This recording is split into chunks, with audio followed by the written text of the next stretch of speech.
Andrew George Scott is one of the greatest enigmas of bushranging history.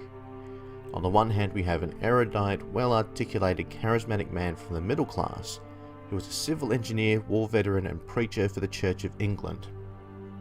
On the other, we have a duplicitous, hedonistic con man who led a gang of youths to destruction at Webb-Bowen.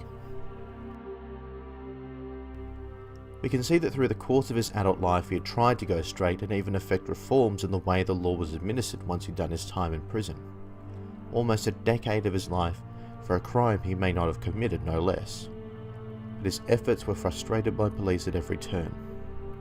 Accused of crimes he didn't commit and having his lecture tour sabotaged by police intervention, rendering him destitute, and police warning prospective employers not to hire him or his mates for their criminal past, rendering them perpetually unemployed, pushed Scott to the edge.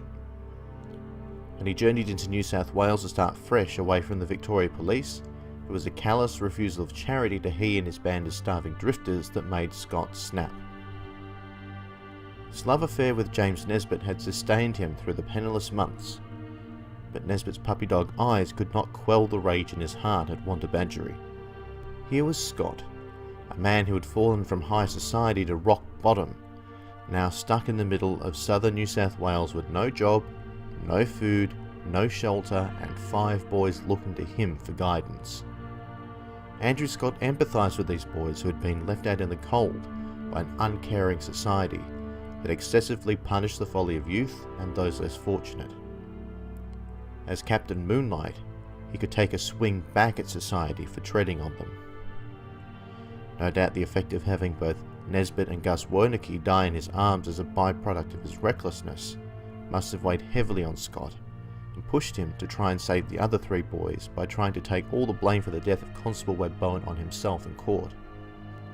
Execution is almost always used as a political tool, and thus Scott and Rogan were hanged because the people in power in New South Wales wanted to make an example of the Webb-Bowen bushrangers and claw back credibility after the Kelly gang made a laughingstock of them earlier that year. Rogan should never have been hanged, and it's a travesty that he went to the gallows simply because he was the only one of the boys with a crime in his past. Of course Scott was culpable, and he accepted that, though he did stress time and again that it was desperation that forced him into that position. And so we come to the lesson of the Moonlite story. Had Scott and his boys been given the charity they needed or been allowed to attain honest employment, history may have heard no more about the audacious con man or his motley crew.